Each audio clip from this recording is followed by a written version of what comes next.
des accompagnements collectifs en plus grands groupes. Et pour réaliser tout ça, on a un collectif de coachs et d'experts MenPaces, dont fait partie Benoît. On a aujourd'hui 6 coachs et des experts dans les autres pratiques physiques, mentales, énergétiques pour réaliser ces approches d'accompagnement coordonnées. Donc, on est là pour une trentaine de minutes ensemble pour aborder ces enjeux de la communication puissante et impactante et inspirante avec Benoît Maréchal. Vous voyez également à l'écran Manon qui restera avec nous. On aura 20 minutes d'échange avec Benoît, puis une dizaine de minutes de questions-réponses. Donc, n'hésitez pas à poser vos questions dans le chat. Manon, on fera le tri et puis s'en emparera pour qu'on puisse les aborder en fin de séance. Et dernier point un peu technique avant de passer au cœur de l'enjeu. Vous voyez un petit QR code à l'écran, vous pouvez flasher dessus et vous retrouverez les éléments relatifs à MenPaces, notre site internet. Benoît, je te laisse la parole. Merci. Bonjour à tous. Donc, je vais me présenter rapidement. Moi, je suis ingénieur de formation, ingénieur en génie industriel. J'ai terminé mes études aux États-Unis. Et pendant cette année-là, je me suis dit que j'avais envie de vivre une autre aventure que l'aventure de l'ingénierie. Donc, j'ai fait un grand saut vers l'inconnu et vers le monde artistique. Par la danse d'abord, et puis la danse m'a amené vers le chant et la comédie, et puis j'ai aussi travaillé beaucoup comme mannequin en France et à l'étranger. En fait, en gros, voilà, j'étais un saltimbanque pendant une vingtaine d'années, et puis je travaille aussi comme photographe, parce que fondamentalement, je crois que je suis un passionné de l'humain et passionné par la relation, et c'est un peu comme ça, et avec cette envie de transmettre mon expérience, qu'un peu plus tard, je me suis formé aux neurosciences appliquées au comportement, ce qui m'a amené finalement vers les métiers de l'accompagnement en prise de parole, et la formation en prise de parole, gestion du stress, notamment pour aborder les sujets qui nous intéressent aujourd'hui. Tout un chemin qui nous amène à travailler avec toi aujourd'hui et qui est absolument formidable en termes d'expérience vécue et de pratique. Et donc, pourquoi, Benoît, est-ce que tu trouves que ce sujet est important dans l'accompagnement des dirigeants ? Le sujet de la communication, déjà, est important pour tout le monde, évidemment, mais pour les dirigeants, a fortiori, je pense que pour les dirigeants, il n'est pas toujours évident de simplifier et de clarifier le message qu'ils ont à faire passer. Alors, on a la chance d'accompagner chez MenPaces des gens qui sont vraiment brillants, et la communication de leurs idées brillantes aux autres est vraiment, je pense, une compétence qui se développe, si c'est pas une compétence qu'ils ont déjà. Pour beaucoup, ils ont besoin d'un regard extérieur et puis d'acquérir des outils simples, concrets, principalement de synthèse et la capacité à activer des leviers vraiment efficaces pour gagner en impact dans la communication. Donc, ça semble assez évident que la capacité à communiquer pour un dirigeant est une compétence fondamentale. C'est vrai, en fait, on pense souvent, quasiment immédiatement, à la prise de parole en public, qui est souvent un enjeu, qui est très parfois sollicitant pour les personnes, que ce soit dans des grandes conférences, des réunions de groupe, de toute l'équipe ou sur des prises de parole médiatiques. Mais en fait, la prise de parole, ça intègre aussi vis-à-vis des équipes, même dans des interactions interpersonnelles. Ce sujet de la communication que tu viens d'aborder, là, de brosser très rapidement. Et donc, il y a des multiples contextes. Et en fait, si on veut pointer un peu plus le sujet de la problématique un peu systématique que tu retrouves pour les dirigeants, qu'est-ce que ça leur pose comme difficulté de pas atteindre leur cible ? Oui, comme tu le disais, c'est vrai que prise de parole en public, enfin la communication, c'est la prise de parole en public, mais c'est aussi la communication interpersonnelle. Donc, dans des relations simples de travail au quotidien, le problème, il est assez évident. Quand on n'arrive pas à communiquer tel qu'on le souhaite, ça crée de la frustration. C'est la frustration de ne pas être compris ou de ne pas avoir assez d'impact auprès des équipes ou auprès d'une organisation ou auprès d'un public, d'une audience, si on s'adresse à un plus grand groupe. Donc voilà, c'est principalement de la frustration de se dire je sais ce que j'aimerais dire et j'arrive pas à faire passer le message. Donc voilà, la nécessité d'avoir une une conscience, une vision assez claire, et puis une forme de recul aussi, tout comme on a quand on acquiert une compétence, une capacité à avoir un regard sur soi et d'identifier vraiment précisément les leviers efficaces pour que la communication le soit aussi. Ouais, moi je rajouterais l'équilibre énergie dépensée, impact de la Tout à fait. communication. La notion d'efficience, en fait. La notion d'efficience, ouais. Cette frustration, elle vient aussi de là, parce que parfois on dépense tellement d'énergie à communiquer et on se rend compte que on n'y est pas complètement. Et c'est tout l'intérêt des techniques en général. On acquiert des techniques pour minimiser l'effort, pour avoir plus de résultats. Voilà, exactement. C'est vraiment ça. On est complètement là-dedans. Alors, de manière générale, comment est-ce que tu interviens sur ces sujets ? Alors, pour faire très simple, l'idée, donc, c'est encore une fois, de clarifier ce qui fait qu'une prise de parole est impactante et d'en identifier les points clés. Donc, je pars toujours du contexte du client et du contenu apporté par le client, parce que je pense que c'est beaucoup plus intéressant de travailler sur de la matière concrète plutôt qu'être sur la théorie de la prise de parole ou de la communication interpersonnelle, quelle qu'elle soit, qui serait pas très, ça peut être très intéressant, bon, j'allais dire, ça peut être très intéressant, mais c'est pas aussi impactant, et je pense que voilà, dans les séances de coaching, l'idée encore, là aussi, c'est d'être efficace et efficient. Donc, on a peu de temps et les gens qu'on accompagne leur temps est très précieux. Donc, pour rendre ces séances-là intéressantes et impactantes, elles aussi, on va droit dans le vif du sujet. Donc, l'idée, c'est vraiment de permettre aux bénéficiaires de se connecter à sa réalité. Et pour aller un peu dans la réalité et la manière dont je travaille, c'est vrai que l'impact d'une communication, je pense qu'il faut pas passer à côté de l'idée que ça passe par l'émotion. Voilà, et pas uniquement par le contenu. En fait, ça passe par l'émotion et finalement par l'incarnation d'un contenu, par le dirigeant lui-même. Donc la première chose, c'est de permettre aux bénéficiaires et aux clients d'identifier vraiment ses sensations. Parce que ça sera sa boussole, ses sensations corporelles, en fait, pendant la prise de parole, pour avoir des points de repère, pour savoir ce qui se passe en lui, vraiment, déjà, dans un premier temps. Et c'est déjà un vrai sujet. Ouais, donc il y a le sujet de l'émotion, parce que l'émotion, c'est la mise en mouvement, l'émotion, donc la mise en mouvement de soi, puis la mise en mouvement de son auditoire, enfin de son audience, quelle qu'elle soit, de manière à pouvoir la connecter. Et tu parles de points de repère. Alors, tu as commencé à aborder la question de sensation. Est-ce qu'il y a des points de repère un peu systématiques sur lesquels on peut s'appuyer ? Il y a des points de repère très précis. Et juste avant ça, je vais rebondir sur ce que tu viens de dire. Oui, chez MNP6, on a l'approche vraiment tête-cœur-corps. Hein. Donc, on va dire qu'on aura le contenu dans la tête. Le cœur, c'est l'émotion. Et le corps, ce sont les sensations et cette notion de mouvement. Et maintenant, je reviens à ta question. Les points de repère, oui, il y en a 3 qui sont vraiment très clairs. Donc, le premier, c'est justement le corps et les sensations dont on vient de parler. Voilà, c'est vraiment une boussole à la fois très juste et très puissante, si tant est qu'on ait l'habitude de la regarder. Et c'est là qu'il y a ce sujet de prise de conscience, vraiment. Ensuite, c'est le souffle, la respiration, parce que la respiration, c'est le meilleur moyen de dissiper les tensions corporelles qui feraient justement barrière à l'émotion.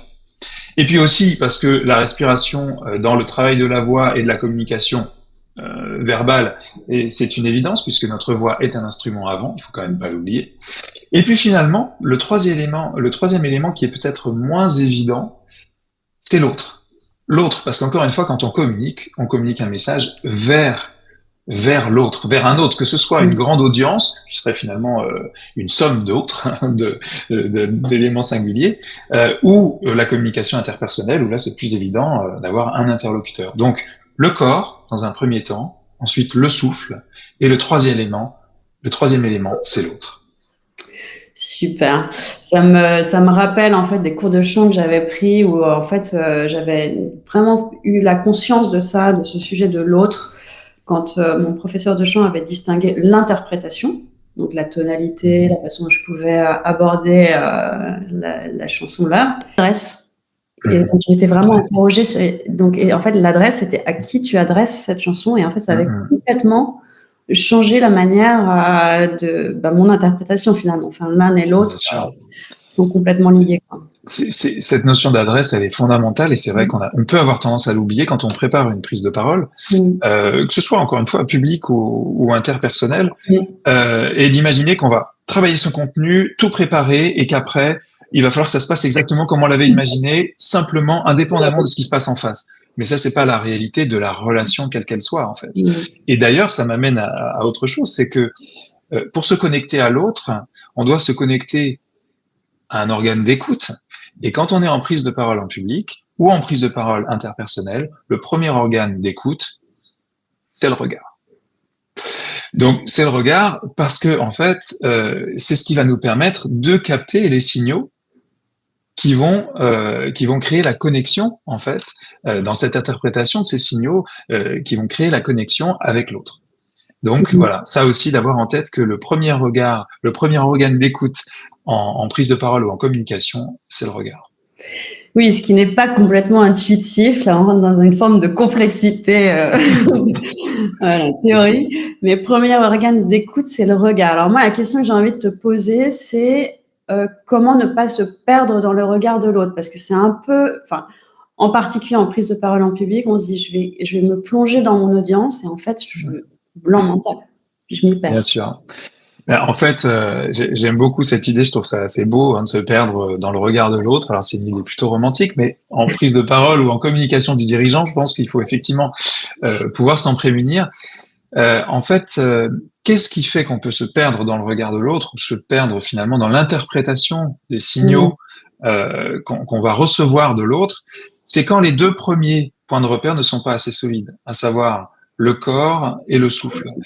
Et finalement, il peut y avoir aussi la préparation du contenu, mais ça, je dirais que c'est une évidence. Si on n'est pas prêt par rapport au message qu'on veut faire passer, bon, la prise de parole, elle sera fragile, quoi qu'il arrive, forcément. Mais une fois que le contenu est là, quand on est en train de communiquer un message, il y a du stress et on sait bien que ça peut arriver, quelles que soient les configurations d'ailleurs, puisque ça va dépendre des gens. Pour certains, la communication interpersonnelle directe sera beaucoup plus difficile que être devant un grand groupe où finalement il y a une forme de distance qui peut se créer, on se sent un peu plus protégé. Et pour d'autres, être devant un grand groupe, c'est complètement terrifiant.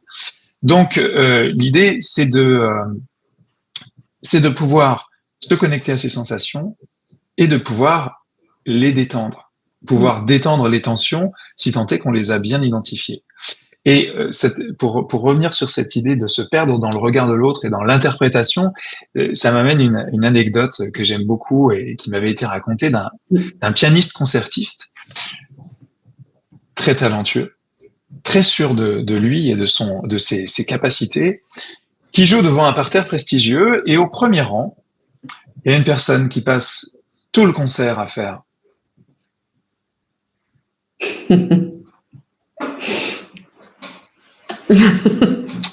Et en fait, donc le concertiste, le pianiste se trouve un peu obsédé par cette idée, se disant que sans doute sa performance n'est pas à la hauteur de ce que ce membre du public attend, jusqu'à ce que, à la fin du concert, il se rende compte que cette personne était russe. Et donc, en fait, son interprétation à lui d'une insatisfaction était en fait une approbation. Donc, vous voyez aussi comment se perdre dans le regard de l'autre, ça peut vouloir dire surinterpréter des messages de l'autre si on n'est pas suffisamment solide dans son contenu et ses sensations corporelles, en se disant aussi que il peut y avoir plein de choses qui se passent dans une audience. Quand on est en face d'un grand groupe, par exemple, si on prend le cas de la prise de parole en public, oui, il y a des gens qui peuvent aussi bâiller, il y a des gens qui peuvent s'ennuyer, voir comment est-ce qu'on est impacté, comment est-ce qu'on l'intègre et comment est-ce qu'on le prend en compte pour rebondir, et aussi comment parfois on sait mettre une distance en disant que non, ça ne va pas perturber ce qui se passe en nous parce qu'on est suffisamment solide. Ouais, ça c'est tout le sujet de la préparation. Enfin, on aime précise et on accompagne les dirigeants comme des sportifs de haut niveau. Ben, en fait, c'est aussi se préparer en amont, aborder tous les sujets de risques potentiels, de situations possibles, les avoir déjà un peu expérimentés et savoir réagir en situation parce qu'on n'est pas pris de court. Bien sûr. Donc, en parlant de préparation, est-ce que avant de travailler sur une séance de coaching en prise de parole avec toi, est-ce que les personnes doivent avoir une préparation particulière préalable à une séance? Idéalement, comme je le disais tout à l'heure, puisqu'on est à travailler sur une matière concrète, c'est qu'il y ait un sujet clair de prise de parole.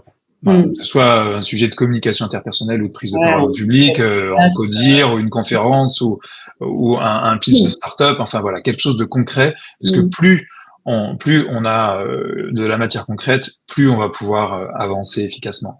Parce qu'on pourrait travailler sur des textes ou, encore une fois, comme je disais tout à l'heure, sur la théorie de la prise de parole, mais c'est pas très intéressant. Donc je pense que voilà, l'idée, c'est vraiment d'avoir un sujet pour que la personne qui va travailler puisse aussi travailler sur le rapport qu'elle a à son contenu. Parce que ça, c'est vraiment fondamental. Je vais le dire de manière très simple, mais si je suis intéressé par mon contenu, alors je serai intéressant. Si je suis passionné par mon contenu, alors je serai passionnant. Et donc, forcément, il va falloir aussi parfois, et tous les contenus ne sont pas intéressants ou passionnants de prime abord. Donc, ce rapport au contenu, il va falloir le créer. D'où l'intérêt d'avoir un contenu. Parce que si on n'a pas vraiment de sujet, difficile de créer un lien ou un rapport avec un sujet qu'on n'a pas défini avant la séance. Créer un lien quel qu'il soit et une motivation personnelle forte pour que justement à l'impact de cet échange, de cette relation, de cette prise de parole. Ouais. Et donc, quels sont justement comment est-ce que la personne arrive avec ce contenu qu'elle s'est approprié et comment ensuite vous travaillez sur les différentes étapes de la séance, qui est encore une fois assez synthétique. C'est synthétique, c'est rapide. Les séances avec moi durent 1h30. C'est impactant et donc. Voilà, donc on n'a pas de temps à perdre. Donc en quelques minutes, on doit faire connaissance. Établir un rapport de confiance, ça se passe dans vraiment les premières minutes, certains diront même les premières secondes. Et puis ensuite, l'idée c'est de m'assurer que les objectifs qui m'ont été transmis par le coach référent, puisqu'encore une fois, moi je suis parti d'un parcours dans le parcours Main Paces, sont bien alignés avec les attentes du ou de la cliente, voilà, pour la séance. Donc je reprends toujours ce temps en début de séance pour redéfinir des objectifs spécifiques à la séance, pour qu'on s'assure pendant 7h30 que à la fin on ait bien atteint des objectifs. Donc on les rend les plus smart possibles, spécifiques, mesurables, ambitieux, réalistes et temporels, voilà, dans l'idéal. Et vraiment, une fois qu'on a posé ces objectifs, on arrive sur le sujet de la matière avec laquelle la personne arrive. Et puis, idéalement, s'il y a une prise de parole à préparer, ou alors une prise de parole récente qui aurait été un peu perçue comme un échec ou comme à améliorer, voilà, on travaille sur ce concret. Et puis, l'idée, c'est vraiment de faire gagner en conscience, en fait. Je pense, en 1h30, c'est vraiment que la personne déjà ressorte en se disant je suis plus capable, voilà, je me sens plus outillé qu'au début, et puis surtout plus conscient. C'est vraiment les 2 points qui me semblent importants dans les objectifs qu'on se fixe et que moi je me fixe dans une séance. Oui, et puis j'ai des outils pour progresser. Donc il y a tout un travail qui a été fait là sur une séance, et ensuite la personne sait sur quoi s'appuyer pour continuer à progresser. On est toujours sur ce PIM de Jean-Philippe Lachaud, perception, intention, manière d'agir. En fait, tu le redis là. Même au début d'une séance, reposer l'intention, reposer les objectifs. Je crois qu'on peut se répéter ça en permanence, en fait, se dire, toujours. Quand on fait quelque chose, en fait, quelle est notre intention? Et à ce moment-là, on est dans le mouvement, tout est dans le mouvement, le corps est dans le mouvement, les sensations sont présentes et on est en relation. Oui, c'est vraiment fondamental. Et puis, enfin, comme tu viens de le dire, je pense que c'est vrai en tout. En fait, si on ne sait pas vraiment où on va, on ira où le vent nous mène. Si on a une direction un peu claire, ça nous permet d'avancer de manière plus intentionnelle. Voilà. Exactement. Alors, bénéfices attendus, comment est-ce qu'ils se diffusent dans le temps, justement? Les bénéfices. Ouais, on vient de le dire. L'idée, c'est que la personne ressorte avec des clés vraiment pratiques et applicables immédiatement à la séance. Donc, c'est aussi la prise de conscience qui est fondamentale. Et notamment la prise de conscience qu'une prise de parole, ça se prépare. Et que cette préparation, elle est décisive. Et que c'est donc une compétence qui s'entraîne. Ensuite, un des bénéfices attendus, c'est une prise de conscience de là où la personne est. Donc avec la conscience de ses axes d'amélioration. Et vraiment, et ça c'est fondamental, ça je pense que c'est vraiment fondamental dans le coaching en général, une fois dans sa capacité à progresser. Se dire, en fait, j'ai gagné en confiance dans ma capacité à progresser. Et ça, parfois, ça c'est un déclic majeur. C'est-à-dire qu'il ne s'est rien passé, mais finalement, tout est déjà arrivé. Si, Et en dès fait, qu'il il y a s'est eu un déjà déclic, passé en fait, énormément de choses. Ouais, tout se libère. exactement. Génial, c'est hyper inspirant. Merci pour tout ça. Alors, allez, une dernière clé. Est-ce que tu as une dernière clé supplémentaire avant de passer aux questions-réponses pour les participants? Un petit truc que tu peux leur offrir là tout de suite. Allez, un petit truc que j'adore. Un petit truc que j'adore comme ça, c'est vraiment ce que j'appelle les 3 leviers du leadership. Selon Simon Sinek, pour qu'une prise de parole et que la communication soit efficace, s'assurer que on répond à 3 besoins fondamentaux: le besoin d'appartenance, besoin de valorisation, besoin de sécurité. Donc, en gros, quand je communique, je dois m'assurer que la personne en face de moi ou l'auditoire ait l'impression qu'on fait bien partie d'une même équipe.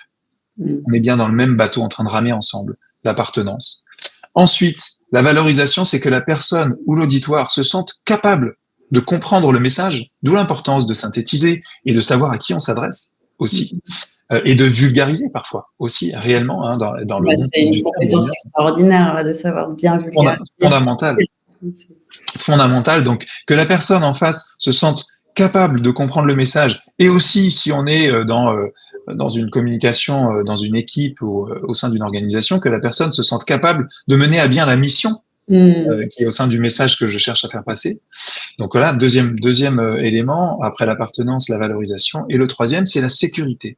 Que la personne se sente en sécurité, et ça passe par la clarté du message et l'absence d'ambiguïté. C'est-à-dire que mon message doit être très clair.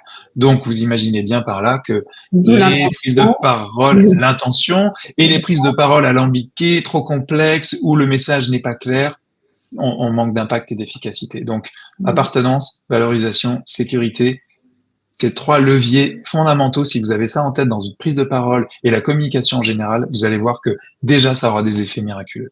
Okay. Miraculeux, j'ai dit miraculeux. Ouais, c'est vrai.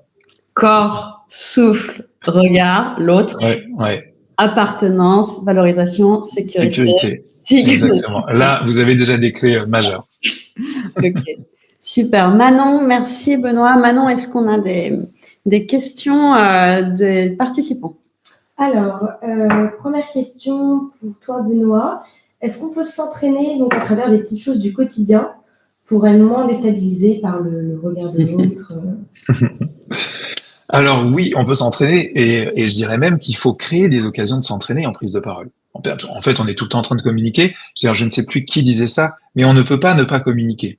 On est tout le temps en train de communiquer, même si on ne parle pas, on communique. Dès lors qu'on est en relation avec quelqu'un, on est en train de communiquer physiquement, donc en non-verbal ou verbalement.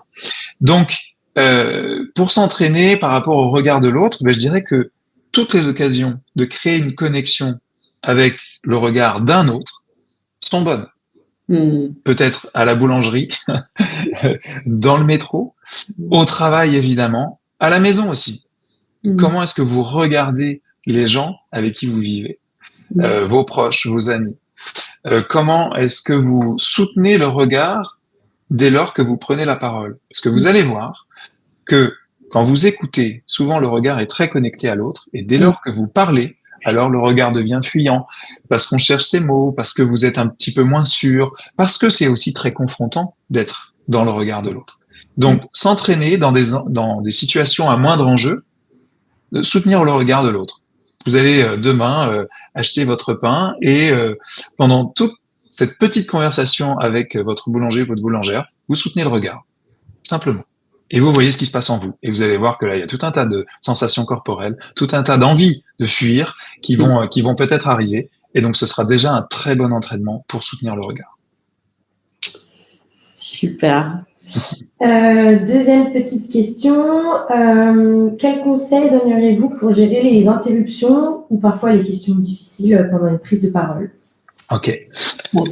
Alors effectivement, ça c'est des choses qui peuvent arriver. Donc si on parle de communication en groupe un peu plus important et des questions auxquelles on n'est pas préparé, je dirais que la première chose, en prise de parole d'ailleurs, ça vaut pour plusieurs situations, mais ne vous sentez pas obligé de répondre tout de suite, immédiatement. Vous avez le temps de respirer et de prendre le temps de la réflexion si vraiment vous ne savez pas. D'ailleurs, Benoît, je t'interromps, excuse-moi, mais ça me fait penser à l'importance des silences dans les prises de parole. C'est vrai. On a tendance sous stress à aller très vite pour pouvoir enchaîner les choses, mais en fait, le silence justement dans la clarté, la sécurité dans laquelle on met l'autre, ça laisse aussi le temps à l'autre de digérer ce qu'on dit, qui est notre sujet et qui n'est pas forcément le sien, donc qui a besoin aussi d'un temps de métabolisation. Bien sûr, c'est comme dans la musique. Hein. La musique, c'est pas que les notes, c'est les silences. Ah, bien sûr. Et donc, oui, clairement, c'est vraiment ce temps du silence, il est très important. Il est très important pour l'autre aussi, pour pas que ce soit un flot de paroles, voilà, en continu qui peut être un peu étouffant. Et puis aussi, donc, pour soi, pour se donner le temps de la réflexion, réellement. Et puis le temps de respirer, réellement, rien que ça. Donc, parfois, il vaut mieux, voilà, prendre le temps plutôt que de répondre immédiatement, pour éviter aussi ce côté ping-pong parfois même dans les conversations, hein, on peut avoir ça assez facilement. Oui, il y a rapidement une forme d'agressivité en soi, en fait. Exactement. Aller-retour, au lieu d'être dans le dialogue. C'est ça. Et dans l'écoute, encore une fois, vraiment l'écoute de ce qui se passe. Donc, je dirais que, voilà, donc prendre le temps. Ensuite, peut-être aussi savoir, alors, en fonction des contextes, évidemment, savoir dire, je n'ai pas la réponse. Là, je n'ai pas la réponse. Et je vais prendre le temps aussi de me renseigner pour apporter la bonne réponse. Dans certains contextes, ça peut fonctionner. Et puis dans d'autres contextes, peut-être un peu différents, être aussi capable d'avoir des réponses un peu de joker et des manières de rebondir qui sont déjà préparées pour se sortir d'un mauvais pas éventuellement, quelque chose que si vous êtes dans une prise de parole en public avec un public un peu plus large, une occasion de placer quelque chose que vous n'aviez pas dit, par exemple, dans votre intervention, ou quelque chose que vous avez envie de répéter parce que c'est important. Donc voilà, tout dépend du contexte, je dirais, tout en restant le plus authentique possible, le plus aligné et le plus juste en fonction de ce que vous avez envie de faire passer, évidemment. Mais je pense que voilà, la respiration, prendre le temps, savoir dire je ne sais pas, je n'ai pas la réponse parfois, et aussi avoir de temps en temps des réponses toutes faites et préparer un peu pour sortir des cartes joker. Ouais. Super. Écoute, merci beaucoup Benoît. Je vois que le temps file, donc on va s'arrêter là. Merci. En fait, c'était pas 3 piliers, mais c'est donc 6 piliers que tu nous as donnés finalement aujourd'hui. Donc voilà, profitez de ce temps de réflexion, essayez d'appliquer ces différentes possibilités que Benoît vous a partagées aujourd'hui dans vos prises de parole au quotidien, au travail, et puis dans des prises de parole beaucoup plus larges et beaucoup plus impactantes en entreprise. Toujours ce truc aussi que t'as pointé, qui est de dire, pour s'entraîner, entraînez-vous sur des moments qui sont moins en jeu, parce qu'en fait, sinon, c'est pas de l'entraînement, c'est du live. Exactement. Donc, ça, c'est important de faire la différence entre les deux. Et puis voilà, et si vous avez besoin d'aide, n'hésitez pas à nous solliciter. Men-P6 est là pour ça, comme vous l'avez compris, on travaille, on va aller chercher les leviers qui sont importants pour vous, et sur un sujet, par exemple, de prise de parole, on pourra travailler avec... Vous pourrez travailler avec Benoît sur toutes ces techniques-là, et puis éventuellement et en même temps avec votre coach sur le fond du message. Donc, c'est là où en fait les complémentarités sont hyper intéressantes. Nous, on aime ça, on est là pour ça. Men-P6.com, vous avez beaucoup d'éléments sur le site internet, et je vous dis bon après-midi et à bientôt. À bientôt, merci beaucoup.